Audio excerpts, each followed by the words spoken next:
Olá, bem-vindo, bem-vinda, você que está nos acompanhando nesses 40 dias de amor.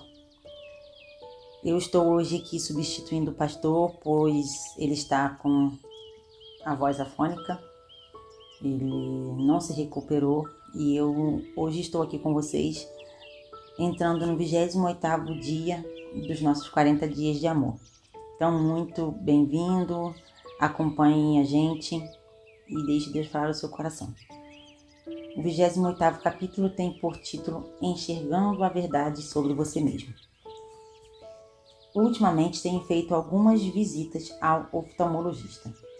Durante os últimos anos, descobri que devem estar fazendo as impressões nas capas dos CDs em letras cada vez menores.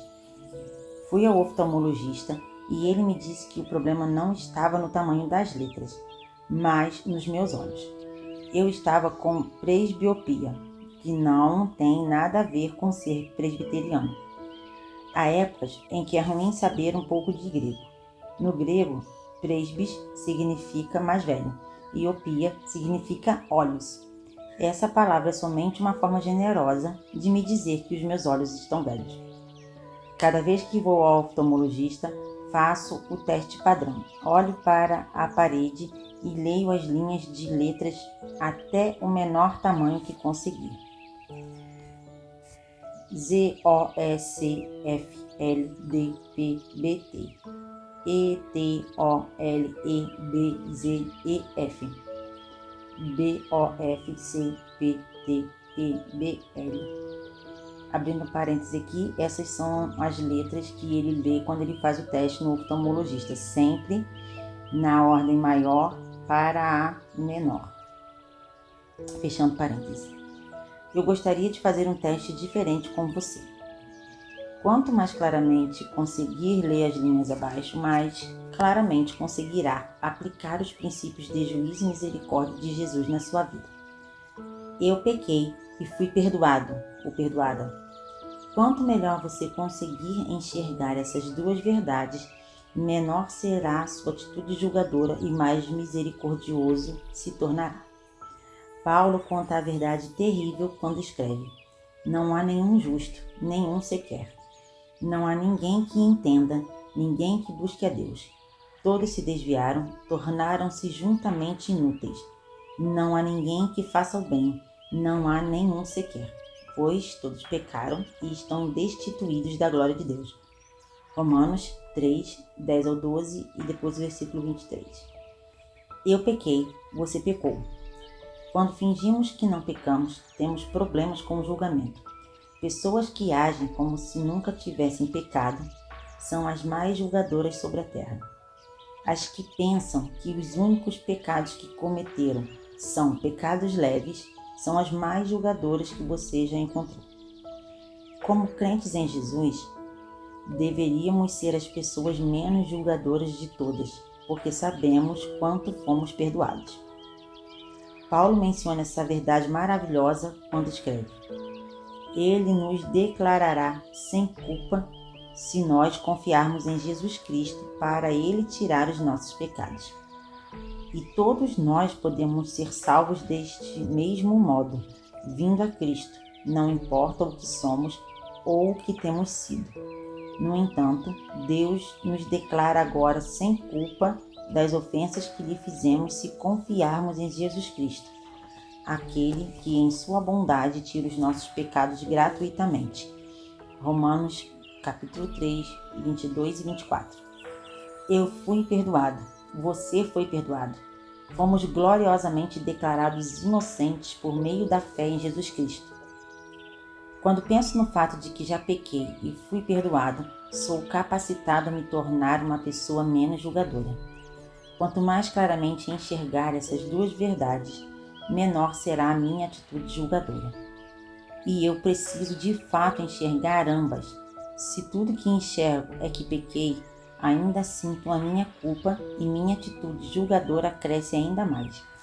Se tudo que enxergo é que fui perdoado, esquecendo o fato de que sou um pecador que precisa de perdão pelos pecados diários, terei grande propensão a dar vazão à minha atitude julgadora. Por que Pessoas que são cristãs há anos tornam-se cada vez mais julgadoras, porque se esqueceram de como é profunda a sua necessidade da graça de Deus. Quando a palavra de Deus me ajuda a enxergar claramente ambas as verdades, pequei e fui perdoado, isso me dá força para praticar o estilo de vida que Jesus deixou como um modelo. Não condenar, perdoar, dar a outros, não importa a sua necessidade ou luta. A misericórdia triunfa sobre o juízo. Tiago 2,13. Quando pensamos em como Jesus amou sem condenar, muitos diriam que o exemplo mais impactante é o tratamento que ele dá à mulher surpreendida em adultério. Para mim, uma figura ainda mais impactante é o tratamento que ele dá ao discípulo em dúvida. A mulher, sabemos, não conhecia Jesus. Ela ainda não havia descoberto o poder que ele tinha para mudar sua vida. É muito mais fácil abster-se de condenar quando alguém nunca ouviu a verdade. É muito mais difícil não julgar a pessoa que devia saber melhor. Muitas vezes, é mais fácil oferecer amor não condenatório a um estranho que cometeu um pecado terrível do que a um amigo que nos desapontou. Podemos aprender com a maneira pela qual Jesus amou o amigo Tomé. Experimente a verdade. Tomé devia ter sabido melhor. Ele seguira Jesus como um de seus discípulos durante 3 anos. Testemunhara todos os milagres, ouvira todos os ensinamentos e vira todos os exemplos. Quando Jesus declarou que ele era a ressurreição e a vida, Tomé estava lá. Quando ressuscitou Lázaro, João capítulo 11, 25 ao 43, Tomé estava lá. Quando Jesus disse aos seus seguidores, no 3º dia ressuscitarei, Marcos capítulo 8, versículo 31, Tomé estava lá. Quando, porém, o Cristo ressurreto apareceu pela primeira vez aos discípulos reunidos na sala do andar superior, Tomé não estava lá. Pode ter tido um motivo válido. Talvez tivesse saído para buscar sanduíches para os discípulos. Não importa o motivo. Ele não estava na sala. Assim perdeu o choque elétrico de fé que aconteceu quando Jesus apareceu vivo àqueles homens. A sala ainda estava zunindo quando Tomé voltou. Os outros discípulos devem ter se atropelado para contar-lhe a novidade. Jesus está vivo, acabamos de vê-lo. E a resposta de Tomé? Não acredito nisso. Não vou acreditar nisso. Não só tenho que ver Jesus, como tenho que tocá-lo para crer nisso. Tomé deveria saber. Quando Jesus apareceu a ele e aos outros uma semana depois, teria sido mais fácil simplesmente condená-lo. Tomé, eu esperava mais de você depois de me seguir durante esses 3 anos. Tomé, como pode não ter acreditado nas palavras dos outros discípulos? Tomé, por que quer chafurdar na sua dúvida? Não foi o que Jesus disse. Em vez disso, ofereceu amor não condenatório ao amigo. Tomé, você disse que precisava tocar minhas mãos e o meu lado ferido. Pode tocar. O Tomé duvidoso imediatamente se transformou no Tomé confiante. Meu Senhor e meu Deus, ele exclamou em uma das maiores declarações de fé jamais pronunciadas. Baseado em João, capítulo 20, versículos 24 e 29. Um autoteste. A lista de perguntas a seguir o ajudará a atestar-se nessa área de julgamento com o alvo de que você desenvolva seus relacionamentos. Essas perguntas serão desafiadoras.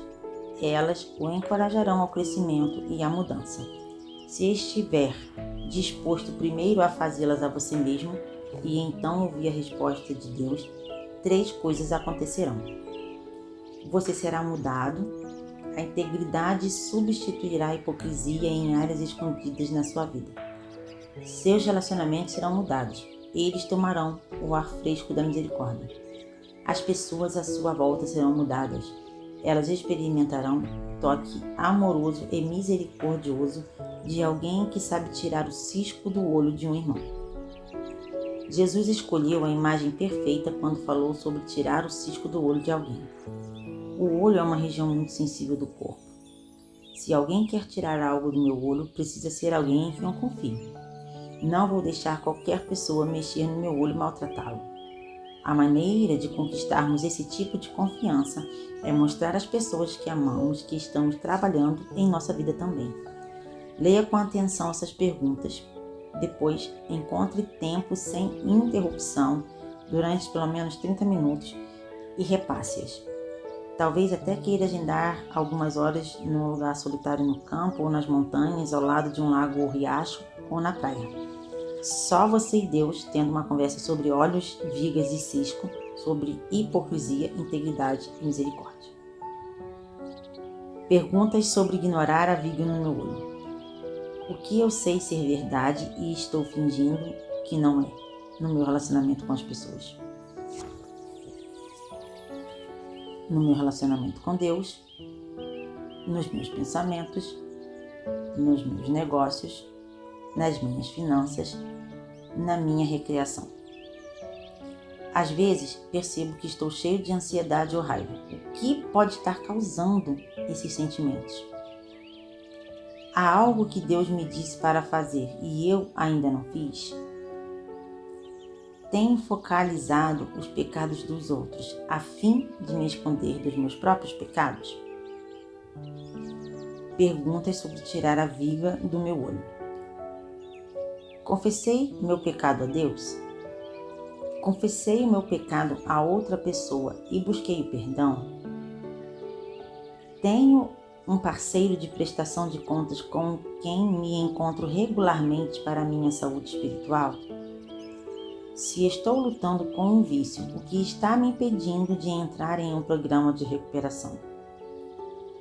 Fiz restituição se necessário em casos em que enganei ou prejudiquei alguém?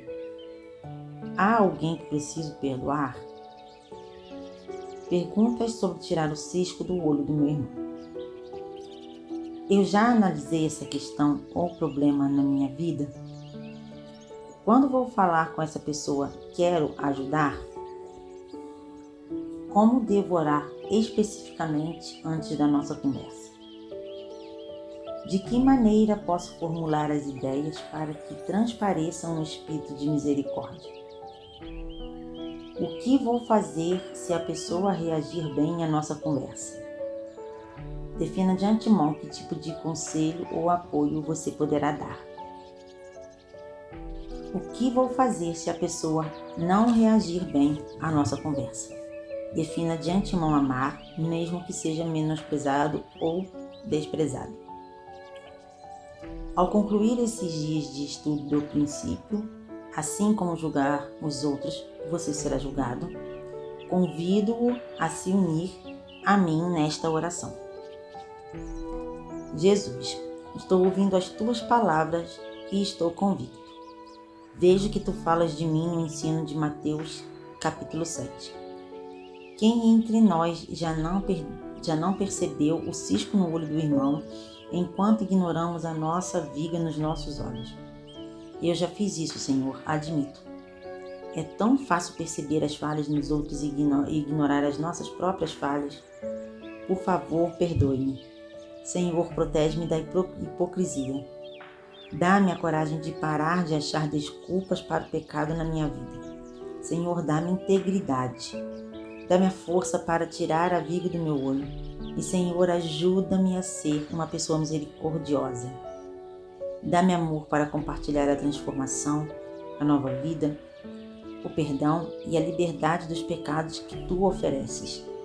Jesus, trataste as pessoas não com condenação, mas com integridade e misericórdia. Ajuda-me a aprender de Ti. No Teu nome. Amém. Encerrando esse capítulo, vamos pensar sobre os nossos relacionamentos. Ponto para refletir. Eu pequei e fui perdoado ou perdoada. Versículo para memorizar. A misericórdia triunfa sobre o juízo. Tiago, capítulo 2, versículo 13. Pergunta a considerar.